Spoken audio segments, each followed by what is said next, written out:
დღეს გავაგზავნეთ შესწორებები საგარეო კომიტეტის ანგარიშთან დაკავშირებით, რომელიც შეეხება საქართველოს. ზოგადად ეს ანგარიში არის ყველაზე მკაფიო და ერთ-ერთი ყველაზე კრიტიკული ანგარიში საქართველოსთან დაკავშირებით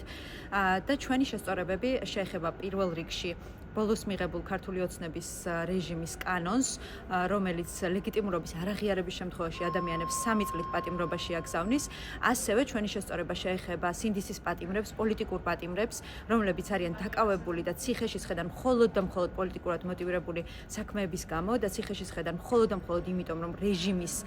პოლიტიკას აპროტესტებდნენ და ჩვენ მოუწოდეთ კომისიას და სხვა აღმასრულებელ ორგანოებს, რომ იმუშაონ აქტიურად და ეფექტურად, რომ ეს ადამიანები სწრაფად და დაუყოვნებლივ იქნენ გათავისუფლებულნი. ასევე ყველაზე მნიშვნელოვანი, ერთ-ერთი ყველაზე მნიშვნელოვანი შესწორება შეეხება დეზინფორმაციას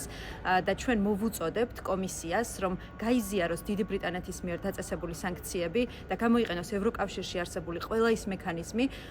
რომ